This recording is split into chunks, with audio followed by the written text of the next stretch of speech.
नमस्कार दोस्तों, मैं रीना आपके अपने channel Reena kitchen recipe and vlogs में स्वागत करती हूँ। तो कल है सफला एकादशी जो कि 30 दिसंबर 2021 को है।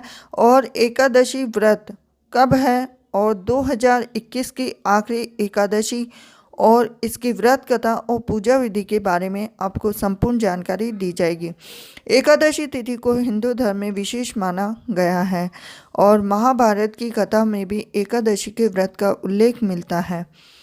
पौराणिक कथाओं के अनुसार भगवान श्री कृष्ण ने स्वयं धर्मराज युधिष्ठिर और अर्जुन को एकादशी व्रत के महात्म्य के बारे में बताया था।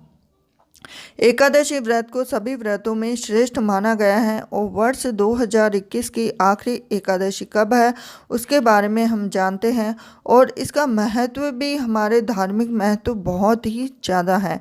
तो पंचांग के अनुसार 30 दिसंबर 2021 को साल की आखिरी एकादशी तिथि है। मान्यता के अनुसार पौष मास के कृष्ण पक्ष की एकादशी तिथि को सफला एकादशी के नाम से जाना जाता है। धार्मिक मान्यता है कि इस दिन विधि विधान से सफला एकादशी का व्रत करने से सभी मनोकामनाएं पूरी होती हैं और सभी कार्यों में सफलता मिलती है। इस व्रत में रात्रि जागरण को आवश्यक बताया गया है और मान्यता है कि रात्रि जागरण के बाद ही इस व्रत का पूर्ण लाभ प्राप्त होता है। अब सफला एकादशी का शुभ मुहूर्त जो कि 29 दिसंबर 2021 को दोपहर 4:12 से शुरू हो जाएगा और एकादशी तिथि की समाप्ति है 30 दिसंबर 2021 को दोपहर 1:40 पर होगी। सफला एकादशी व्रत का पारण होगा 31 दिसंबर को प्रातः 7:14 से प्रातः 9:18 तक और पारण तिथि के दिन द्वादशी समाप्त होने का समय है प्रातः 10:39 पर होगा। तो आइए हम जानते हैं सफला एकादशी की व्रत कथा। पौराणिक कथा के अनुसार चंपावती नगरी में महिष्मान राजा के 5 पुत्र थे। सबसे बड़ा पुत्र लुम्बक चरित्रहीन था और वह हमेशा देवताओं की निंदा करता था।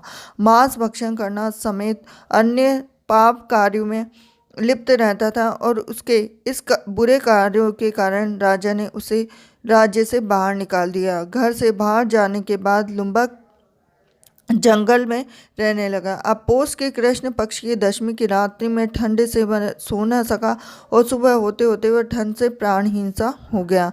दिन में जब धूप के बाद कुछ ठंड कम हुई तो उसे होश आई और वह जंगल में फल इकट्ठा करने लगा। इसके बाद शाम में सूर्यास्त के बाद यह अपनी किस्मत को कोसते हुए उसने पीपल के पेड़ की जड़ में सभी फलों को रख दिया और उसमें कहा कि इन फलों से लक्ष्मीपति भगवान विष्णु प्रसन्न हो।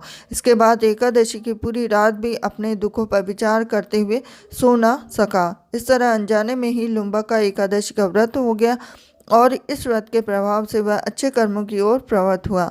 उसके बाद उसके पिता ने अपना सारा राज्य लुम्बक देकर ताप करने चला गया।